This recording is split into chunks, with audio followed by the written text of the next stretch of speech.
KPM.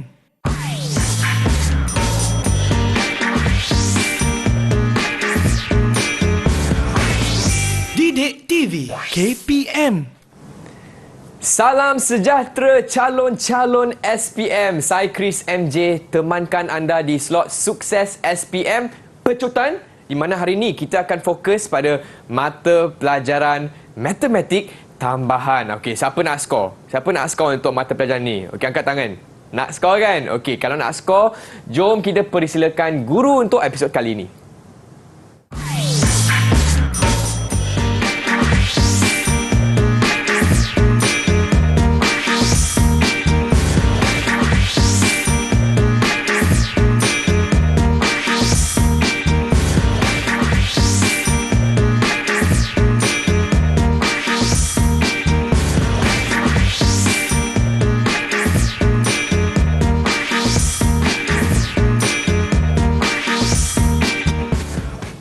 Itu dia murid-murid, untuk episod kali ini kita bersama dengan Cikgu Nur Farizian atau dikenali sebagai Cikgu Easy. Hai Cikgu. Hai Chris. Cikgu, nama pun Cikgu Easy. Macam matematik tambahan easy juga Cikgu? Yes, easy nak Chris. skor. Okay, kalau betul-betul mengikut kata panduan yang betul lah. Okey, dengar tu murid-murid. Baiklah semua, hari ini kita juga bersama dengan Cikgu Aida selaku juru bahasa isyarat. Hai Cikgu Aida, apa khabar? Okey, baiklah. Tanpa buang masa lagi Cikgu, jom kita teruskan dengan segmen seterusnya. Apakah fokus kita dan teknik menjawab untuk matematik tambahan? Silakan Cikgu. Okey, pada hari ini kita akan melihat, yang pertama adalah bagi kertas 2 matematik tambahan akan mengandungi 3 bahagian, iaitu bahagian A, bahagian B dan bahagian C. Pada bahagian A, murid akan diberikan 7 soalan dan murid dikehendaki menjawab semua soalan. Peruntukan maksimum markah bagi bahagian A adalah 50 markah. Manakala bagi bahagian B, murid akan diberikan 4 soalan. Murid dikehendaki menjawab 3 soalan dan peruntukan markah bagi bahagian B adalah 30 markah. Manakala pada bahagian C, murid akan diberikan 4 soalan dan murid hanya perlu menjawab 2 soalan sahaja. Peruntukan markah maksimum adalah 20 markah. Jumlah markah bagi kertas 2 ialah 100 markah. Untuk menjawab kertas 2, masa yang diperuntukkan adalah 2 jam 30 minit. Jelas Chris? Jelas Cikgu. Mengenai kertas 2 yang mengandungi 3 bahagian. Jadi, agak-agak berapakah jumlah keseluruhan soalan yang perlu murid jawab? Semua ke Cikgu? Tidak semua. Tidak semua tadi sebab bahagian A ada 7 soalan. 3 bahagian B. 12 soalan Cikgu. Ada 12 soalan. Cikgu akan kongsikan beberapa panduan untuk menjawab soalan matematik tambahan. Yang pertama, baca soalan dengan teliti dan kenal pasti kata kunci soalan. Yang paling penting adalah kata kunci. Sebab apa? Sebab selepas kita kenal kata kunci, barulah kita boleh menyusun jalan penyelesaian dengan menulis dengan kemas, sistematik dan teratur. Dan yang panduan ketiga adalah murid perlu patuhi kehendak soalan. Apakah yang dikatakan dengan kehendak soalan? Sebagai contoh, dalam kotak merah ini, penyelesaian secara lukisan berskala tidak dibenarkan. Gunakan graf untuk mencari nilai-nilai tertentu. Gunakan graf ni bermaksud graf yang murid lukis bagi menjawab soalan tersebut. Dan seterusnya, panduan seterusnya adalah penggunaan rumus yang tepat. Rumus akan diberikan sebagai panduan. Rumus ini akan diberikan dalam buku soalan kepada murid-murid. Dan jika jawapan akhir melibatkan wang, murid perlu menulis 2 tempat perpuluhan.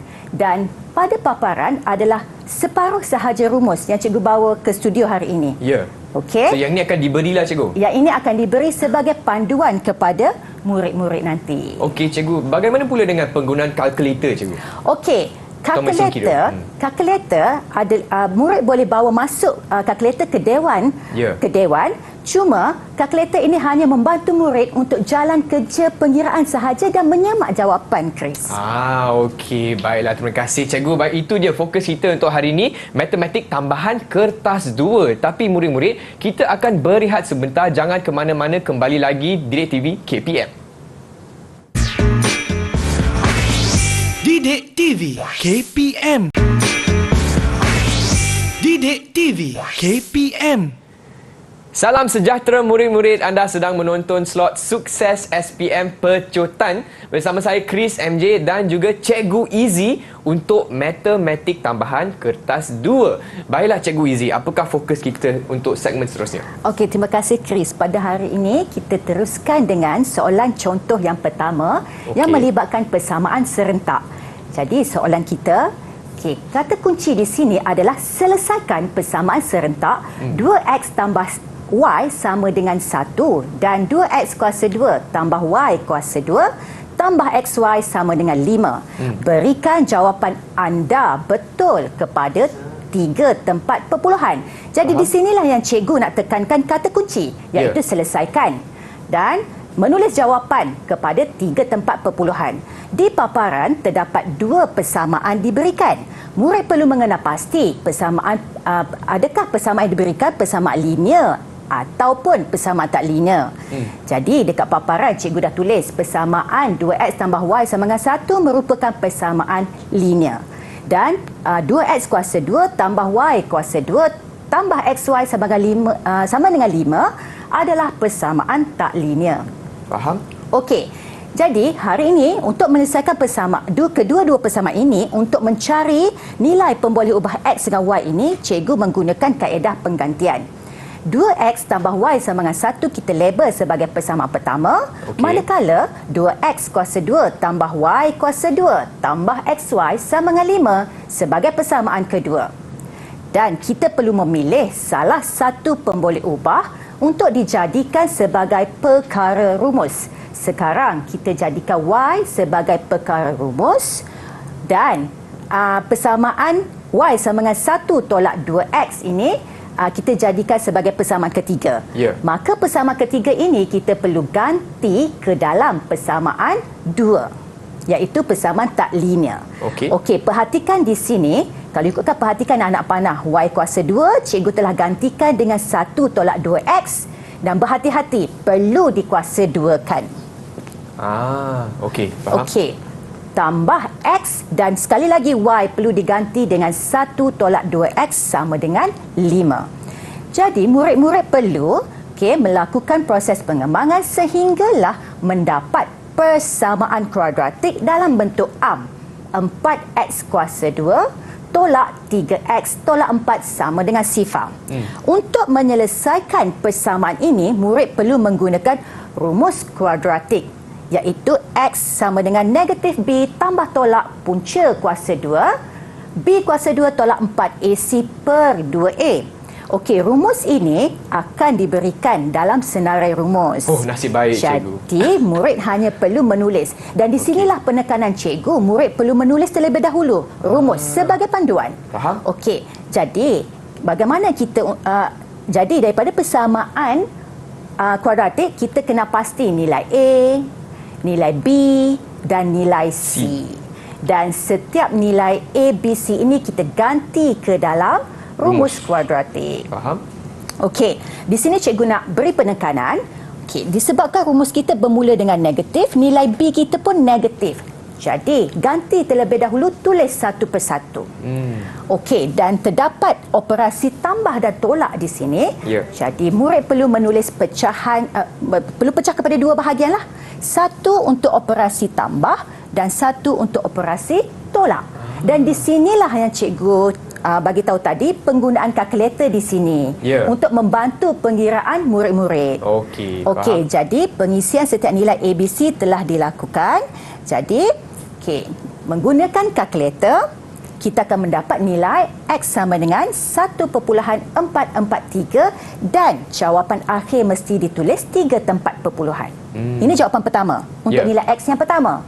Jadi untuk nilai X yang kedua, negatif 0.693.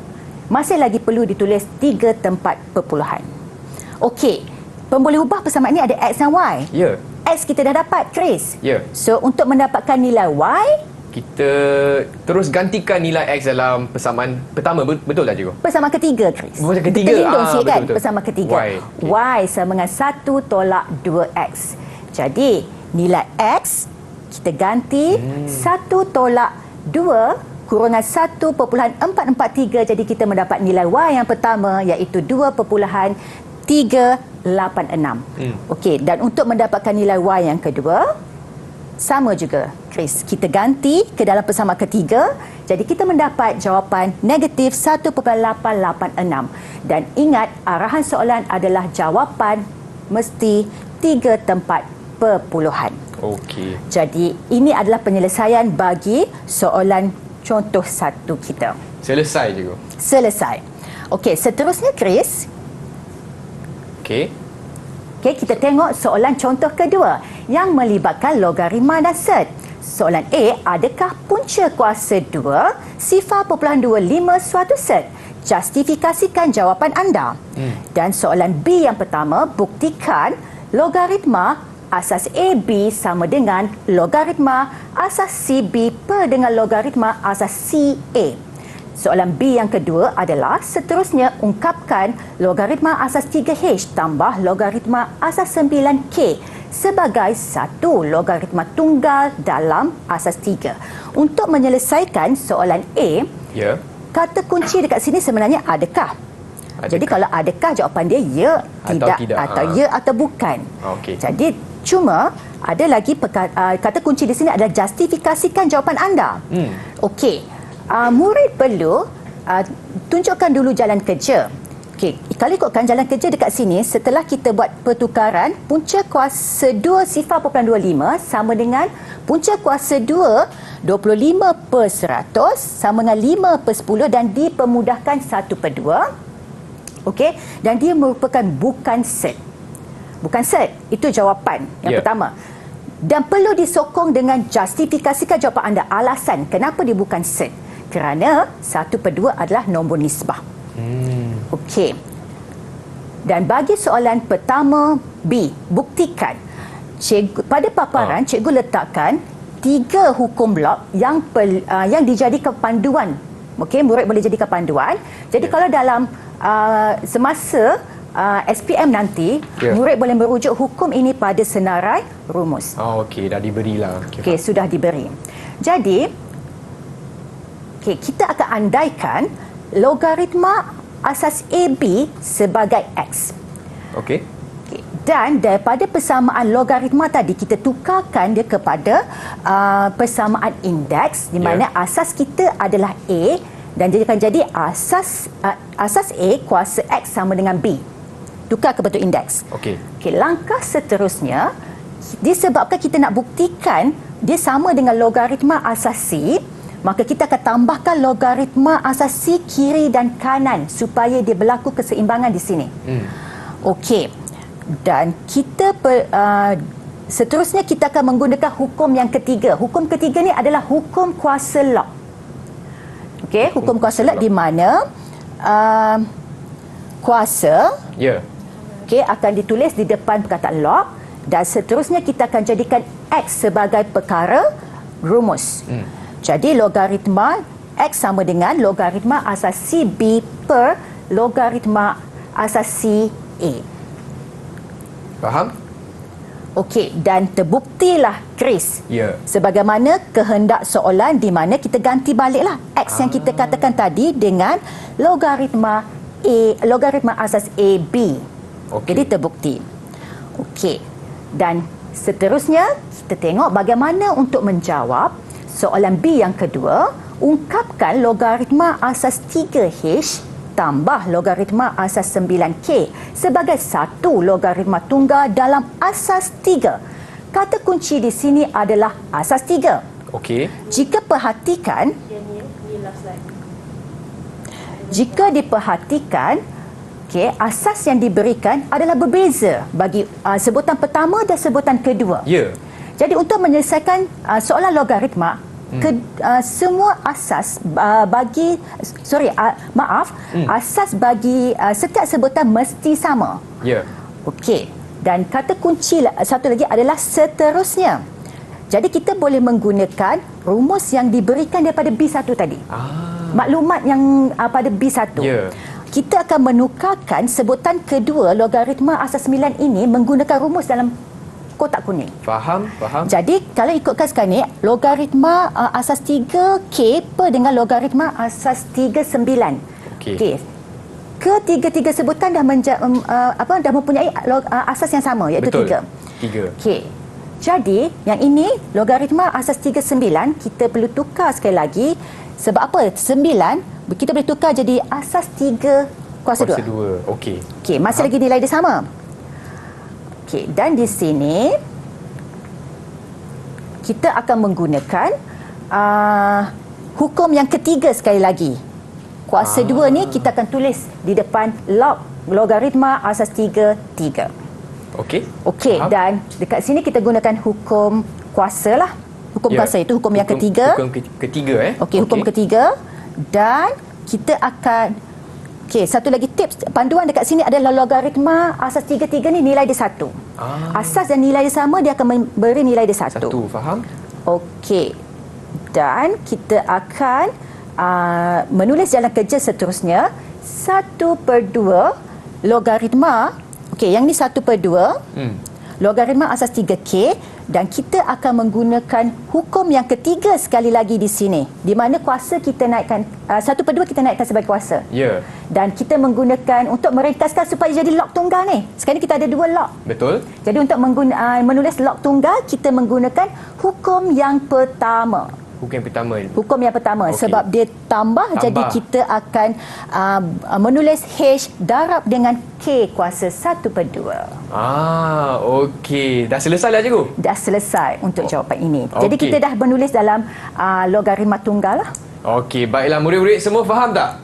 Faham Okey, baiklah, tapi bukan itu sahaja untuk hari ini. Kita akan berehat sebentar, jangan ke mana-mana, terus bersama kami di Sukses SPM Pecotan.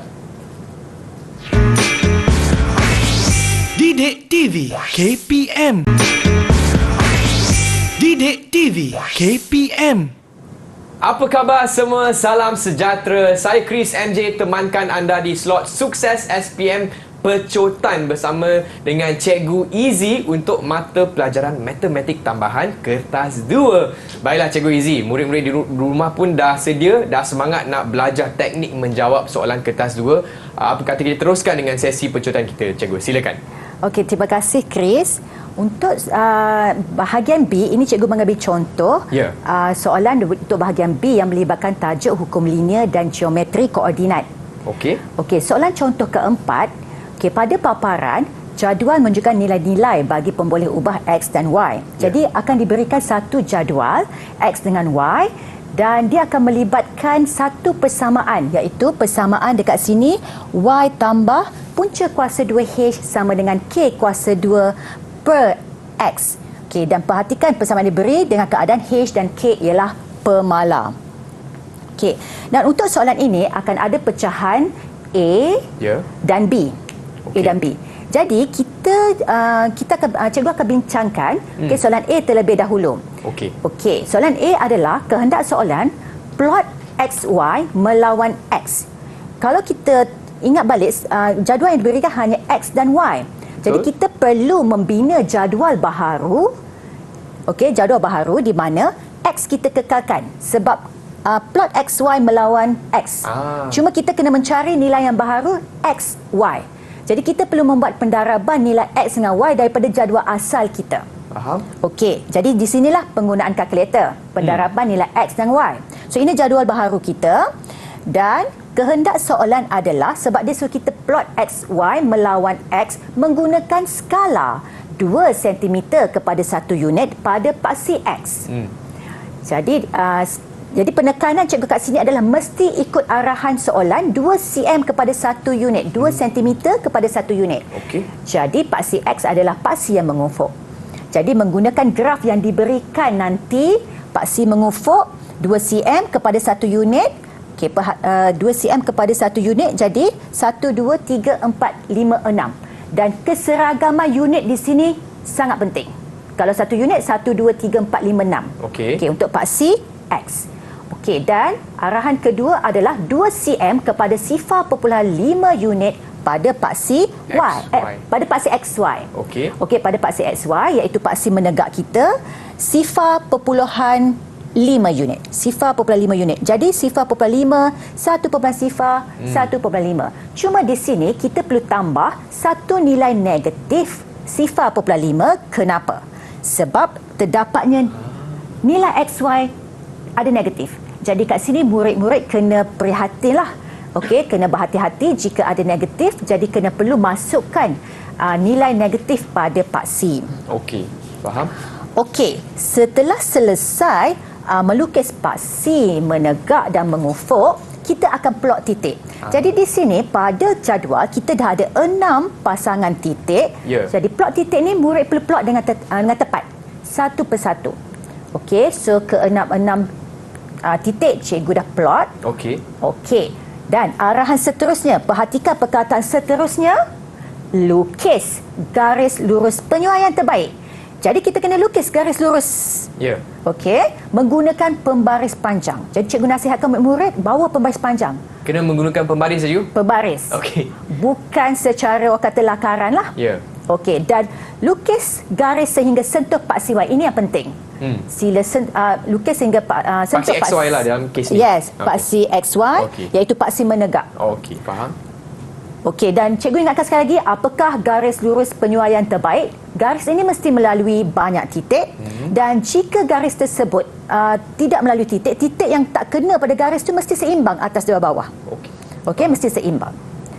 Dan ini yang cikgu kata, aku dengan arahan dengan menggunakan graf di 10A. Maknanya graf yang murid-murid lukis. Sila gunakan graf yang dilukis.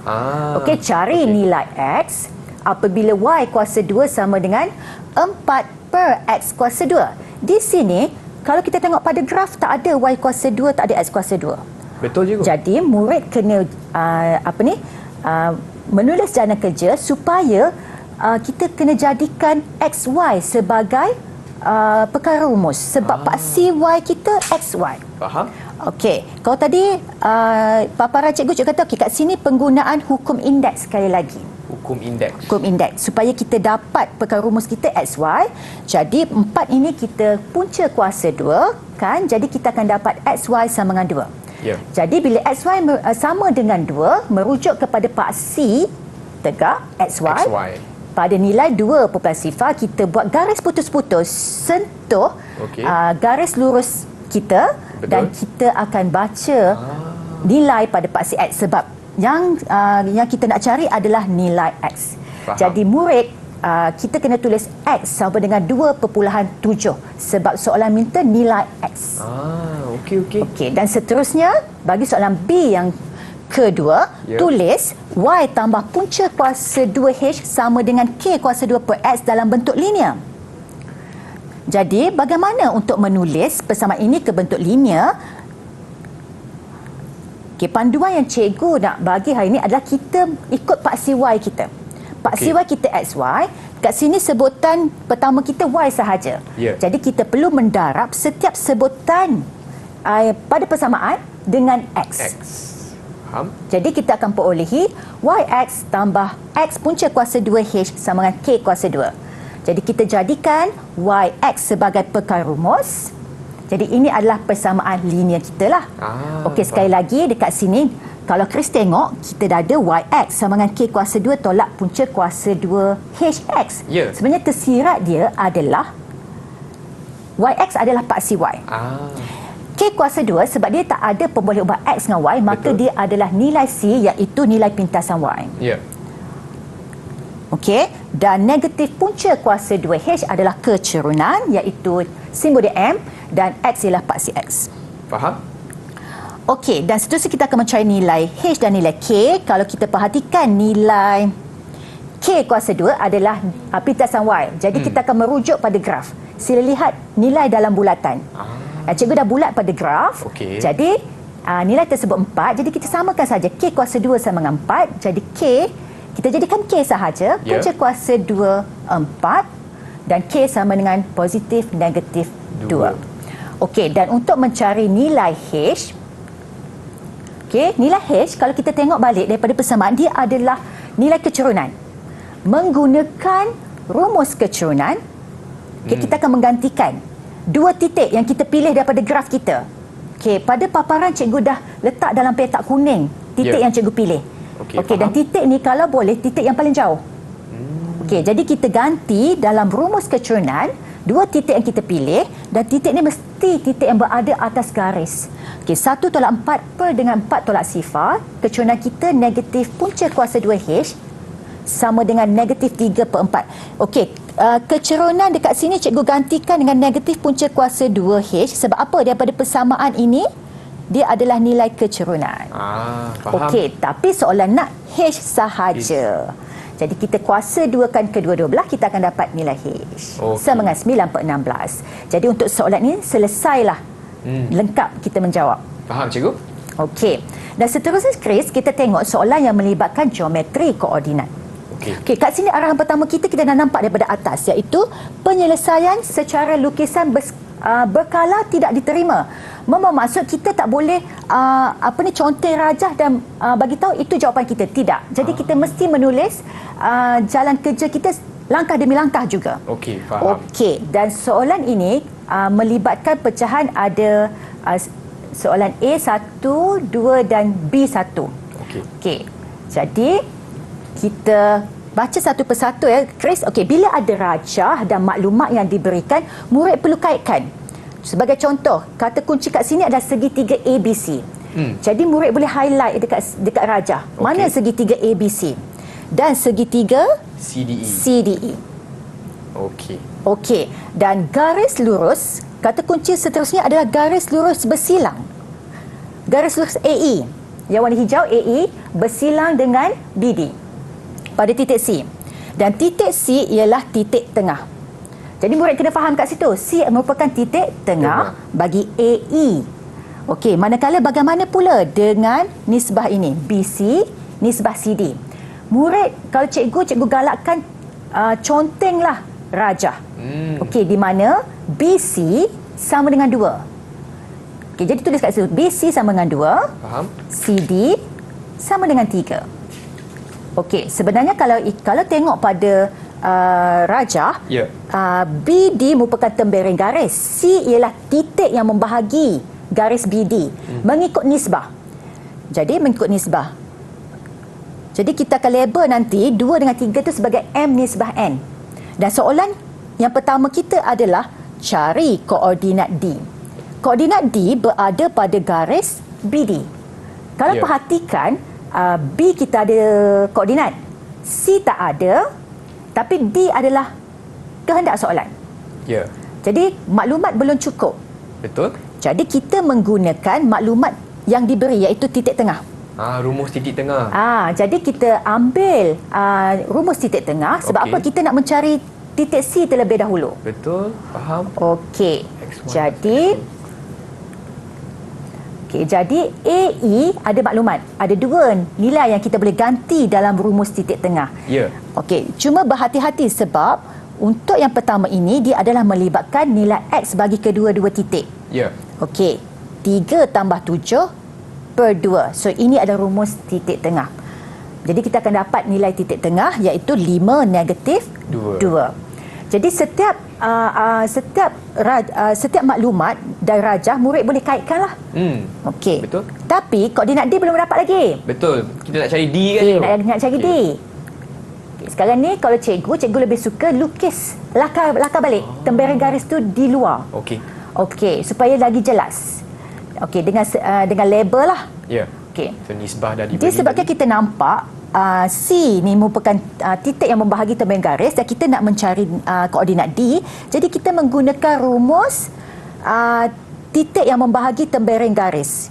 Cuma berhati-hati dekat sini, X, Y ini sebenarnya kita akan ganti dengan titik C. Sebab titik D adalah titik yang kedua kita. Faham. Okey. Jadi kita akan ganti setiap nilai, iaitu perhatikan dekat sini ini adalah N. Jadi N kita 3 lah. Okey. Darab dengan koordinat yang pertama -1 dan 2, kita macam seolah silangkan dia. X yang kedua. Okey. Ini yang cikgu pesan. Setiap kali menggunakan rumus, tulis rumus dulu sebagai panduan, lepas tu isi nilai mesti nilai yang tepat. Okey, dan dekat sini sebab kita nak dapatkan nilai bagi titik X yang kedua, jadi kita samakan X dengan X. Jadi sini kita buat proses algebra kita buat pendaraban dan kita jadikanlah X kedua kita sama dengan 14. Jadi kita dah dapat titik X bagi koordinat D. Faham? Okey, dan seterusnya untuk mendapatkan titik Y, kita samakanlah nilai Y -2 sama dengan -24 tambah 2Y kuasa 2 per dengan 5. Sebab apa 5? 2 tambah 3. Jadi kita dapat Y sama dengan 7. Faham. Okey, jadi koordinat D, kita mesti tulis dalam kurungan 14, 7. Okey, kita teruskan dengan soalan seterusnya iaitu luas dalam unit kuasa 2 segitiga CDE. Okey, CDE. Jadi dekat sini murid kena tengok pada rajah mana segitiga yang kita nak cari. Okey, dan maklumat yang kita dapat kita tulis balik pada rajah. Macam tadi C kita dah dapat, D pun kita dah dapat. Betul. Dan disebabkan ini adalah segitiga ni adalah salah satu segitiga yang bukan bersudut tegak, kita menggunakan rumus luas poligon. Rumus ni dikenali sebagai rumus shoelace. Okey, dan cikgu menyusun setiap titik X1, Y1 setegak ni cikgu menyusun mengikut lawan arah jam. Lawan arah jam. Faham? Okey. Perhatikan, cikgu ambil 1/2, 14, 7, 5, -2, 7, -16, 14, 7. Okey. Dan di sini penekanan cikgu adalah operasi pendaraban perlu ditulis dengan jelas. Operasi pendaraban perlu ditulis dengan jelas. Nampak tak anak panah merah ini kena tulis 14 darab -2 tambah 5 dengan jelas. Betul. Dan bagaimana pula? Okey, tolak. Dan anak panah yang warna ungu ini kita perlu menulis sekali lagi operasi pendaraban dengan jelas. Okey, dan barulah kita kira satu persatu menggunakan kalkulator. Okey, dan kita akan mendapat 1/2 dalam nilai putera 54 dan luas segitiga kita 27 unit kuasa 2. Okey. Dan bagi soalan kedua, B yang pertama, kita ingin mencari locus. Locus B. Jadi locus B kata kunci kat sini adalah lilitan sebuah bulatan dengan diameter AB. Dan pada paparan, apabila nak mencari bersama locus, kita akan menggunakan rumus jarak antara dua titik. Dan jalan penyelesaian adalah kita mencari titik tengah terlebih dahulu dan menggantikan nilai ke dalam rumus jarak dengan dengan syarat sebelum tu cikgu pesan kalau titik lokus kita mesti label terlebih dahulu sebagai X dengan Y dan gantikan ke dalam rumus jarak tadi. Jadi kita proseskan dia supaya kita dapat bersama lokus kita X kuasa 2 tambah Y kuasa 2 tolak 2X tambah 6Y tolak 19 sama dengan 0. Itu dia teknik menjawab soalan bahagian B, betul tak cikgu? Bahagian B dengan topik hukum linear dan geometri koordinat. Baiklah murid-murid, kita akan berehat seketika. Jangan ke mana-mana, kembali lagi bersama Cikgu Easy untuk matematik tambahan sukses SPM Pecotan. Didik TV KPM. Didik TV KPM. Apa khabar murid-murid? Anda sedang menonton slot Sukses SPM Pecotan bersama saya Chris MJ dan juga Cikgu Yizi untuk topik kita matematik tambahan kertas 2. Okey, baiklah cikgu. Tanpa buang masa lagi, jom kita teruskan dengan segmen seterusnya. Apakah fokus kita cikgu? Okey, untuk kali ini kita akan bincangkan soalan yang melibatkan tajuk nombor indeks. Jadi kalau soalan ini yang penting, kata kunci yang penting untuk soalan ini adalah apakah produk yang ingin dibuat. Sebagai contoh kat sini, jadual menunjukkan maklumat berkaitan dengan bagi 3 bahan. Untuk buat apa? Sejenis makanan. Bahan yang ada adalah A, B, C. Dan setiap bahan pada jadual diberikan harga. Yang melibatkan 2 tahun iaitu 2018 dan 2020. Dan seterusnya diberi juga indeks harga indeks harga pada tahun 2020 berasaskan tahun 2018 dan peratus penggunaan. Cuma sekarang ni, okey, untuk soalan ni akan ada pecahan A, B dan C. Okey. Okey, untuk menjawab soalan ini, Chris, murid perlu tengok kata kunci yang diberikan sebab harga dengan indeks harga adalah adalah istilah yang berbeza. Harga adalah harga, indeks harga adalah yang melibatkan peratus sebenarnya. Jadi kita tengok dulu soalan A. Okey, harga bahan C menyusut 20% dari tahun 2018 ke tahun 2020. Jadi kita akan rujuk pada jadual dan kita akan lihat apakah maklumat pada C. Okey, tapi dekat sini dia hanya nakkan nilai X sahaja. Kata kunci dia menyusut. Menyusut dari tahun 2018 ke 2020. Tahun asas adalah tahun 2018. Okey, indeks harga bagi tahun asas adalah 100. Jadi dia bila berlaku penyusutan, maka kita dah boleh tahu dah nilai X kita adalah 80. Okey? Faham. Dan soalan A yang kedua, nyatakan nilai Y. Jadi cikgu letak kotak warna kuning kat situ supaya kita dah tahu, kita dah dapat maklumat tambahan. Okey, untuk dapatkan nilai Y, masih lagi merujuk kepada bahan C. Okey, dan Y adalah kita nak mencari harga bagi tahun 2018. Di sini kita akan menggunakan rumus indeks harga, iaitu rumus indeks harga sama dengan harga pada tahun kata terkinilah per dengan Pino ni adalah tahun asas kita. Darab 100. Jadi kita akan ganti. Kita akan buat penggantian di mana indeks harga kita adalah 80 sama dengan harga 2020 adalah RM2 per dengan Y, iaitu kehendak soalan kita darab 100. Jadi di sini menggunakan kalkulator, murid akan memperolehi Y sama dengan RM2.50. Dan di sinilah cikgu kata tadi, jawapan akhir bila melibatkan Y, dia mesti 2 tempat per puluhan. Jadi murid tidak dibenarkan untuk menulis 2.5 sahaja kalau melibatkan wang. Faham? Okey, seterusnya, soalan B, peratus penggunaan bagi beberapa bahan tersebut diberikan dalam jadual. Okey, so diberi peratus. Cuma peratus hanya ada 60 dan 5 sahaja. Ada ruang kosong di situ. Jadi untuk mendapatkan peratus bagi bahan B, sekejap. Soalan dia, hitung indeks gubahan bagi kos pembuatan makanan. Okey, pada tahun 2020 berasaskan tahun 2018. Jadi di sini kita akan menggunakan rumus indeks gubahan. Cuma kita lengkapkan dulu jadual kita. Di mana 100 tolak 60 tolak 5, kita akan dapat nilai dekat situ 35. Kita lengkapkan dulu maklumat yang tak lengkap. Faham? Jadi menggunakan rumus indeks gubahan. Okey. Jadi kita dah ada dah sekarang ni. Ini adalah huruf besar I ni adalah merujuk kepada indeks harga 2020 asas 2018. So kita ganti 108, kita akan darab dengan W ni adalah pemberat. Pemberat kita adalah nilai peratus. So kita isi satu persatu nilai 104 darab 35 dan 80 darab 5 bahagi dengan hasil tambah pemberat kita. Jadi kat sinilah penggunaan kalkulator. Kita akan dapatlah indeks perubahan pada tahun 2020 berasaskan tahun 2018 bagi pembuatan makanan. Faham? Dan bagi soalan C, kos untuk membuat sebungkus makanan. Yang warna hijau tu adalah kata kunci. Itu meningkat 40%. Kos untuk membuat sebungkus makanan meningkat 40% dari tahun 2020 ke 2021.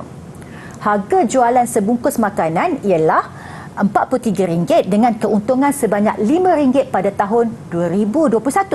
Hitung kos pembuatan. Sekarang dia nak kos pembuatan sebungkus makanan pada tahun 2018. Ada 3 tahun dekat sini, Chris. 2018, 2020, 2021. Faham? Tapi dia melibatkan sebungkus makanan, bukan bahan. Bila melibatkan sebungkus makanan, kita akan menggunakan indeks harga. Jadi kata kunci cikgu dah letak kat sini. Dia meningkat 40%. Jadi indeks harga dia dah jadi 140. Okey, harga jual yang diberi tahu pada kita RM43 pada tahun 2021 dan keuntungan sebanyak RM5. Jadi jalan kerja Okey, kita masih lagi menggunakan rumus indeks harga. Okey. Yang ini adalah maklumat daripada soalan dan indeks harga sebungkus makanan yang kita kira daripada soalan B tadi. Ya. 105.2. Okey, dan di sini kalau Chris tengok, cikgu menggunakan petua rantai bagi indeks harga. Jadi kita hanya mengganti sahaja nilai harga 2021 per 2020 ini 140 per 100. Okey, darab dengan harga 2018 per harga 2020 per harga 2018 ini 105.2 per 100 darab 100. Jadi kita buat pengiraan, kita baru dapat indeks harga sebungkus makanan. Ini baru indeks harga. Belum lagi kos tadi. Betul. Jadi untuk mendapatkan kos, kita guna balik rumus indeks harga. Kita gantikan nilai indeks harga 2021 asas 2018 ini 147.28 dan kos bahan makanan tadi RM38 per dengan harga 2018 sebab kita nak mencari harga 2018. Betul. Darab 100, jadi kita dapat harga 2018 adalah RM25.80. Okey. Jadi ini adalah jawapan kita untuk soalan ini. Faham?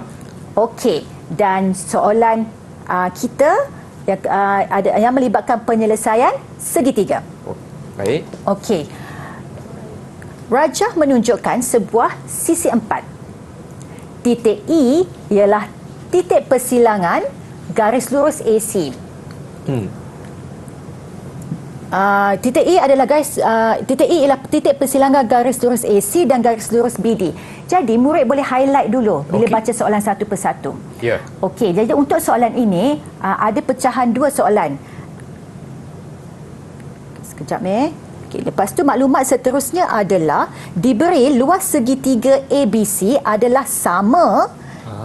Okey, ABC adalah sama dengan luas segitiga BCD. Okey. Okey, dan maklumat yang kita baca tu kita rujuk pada rajah, kita letak pada rajah. Okey. Okey, dan seterusnya maklumat AE sama dengan 4 cm. Okey, jadi dan kita label dululah cikgu. Kita label dulu, dan sudut ABC sama dengan 143 darjah. Baik. Okey, dan sudut BCD adalah sudut cakar. Okey, faham. Okey, jadi bagaimana untuk kita selesaikan untuk mencari sudut BCD, panjang dalam sentimeter CE dan panjang dalam sentimeter BE. Okey, ini ada soalan A dan soalan B. Okey, kita tengok dulu bagaimana untuk menyelesaikan soalan A. Okey. BCD. Okey, untuk mencari sudut BCD. Kata kunci tadi dia dah bagi kita luas segitiga ABC adalah sama dengan luas segitiga BCD. Ya. Jadi menggunakan, okey, cikgu dah highlight. Ya. Okey, dan maklumat yang ada tadilah. Okey, jadi kita menggunakan rumus luas segitiga 1/2 sisi A darab sisi B sin C. Okey. Jadi kita ambil semua nilai yang ada dekat sini 1/2, 2.8 darab 3 sin 143 sama dengan apakah maklumat yang ada pada segitiga BCD ni. 3 darab 3.6 sin C. Sebab apa? Sebab kita nak mencari sudut C. Betul. Jadi menggunakan kalkulator, okey, kita akan jadikan C sebagai pekan rumus. Sebab kat sini kita akan dapat sin C terlebih dahulu. Ya. Tapi apabila nak mencari sudut, kita shift sin 0.4681. Jadi kita dapat sudut C. Dekat sini kita dapat sudut tirus. Ya. Tapi arahan adalah sudut cakar. Jadi murid perlu menolak.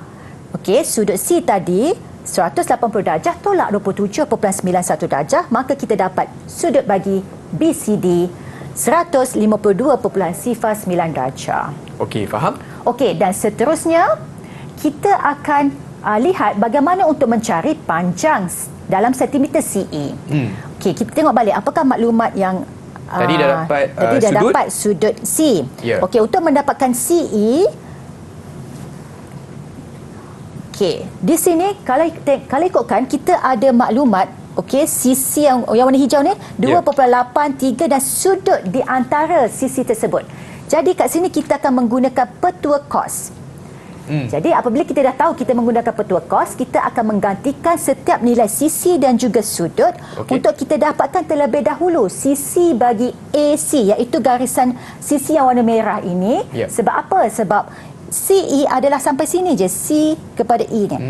Jadi kita perlu menolak dengan 4. Kenapa tolak dengan 4? Sebab soalan dah beri kita AE tadi 4. Jadi kita perolehi CE 1.5 sifar 1. Dan bagi soalan ketiga, kita mencari panjang dalam sentimeter BE. Okey. Mana BE kita? Kita perlu mencari dulu sudut bagi A. Sebab apa? Maklumat belum cukup. Sebab BE kita di sini. Cuma cikgu ubah sikit. Kita perhatikan kita menggunakan sebab BE di sini. Jadi panjang AC tadi 5.5 sifar 1. Okey, kalau ikutkan kita menggunakan pula petua sinus. Okey, dengan menggantikan setiap nilai sisi dan sudut, okey, kita mendapat sudut bagi A 19.16 darjah. Jadi kita label dulu dekat A.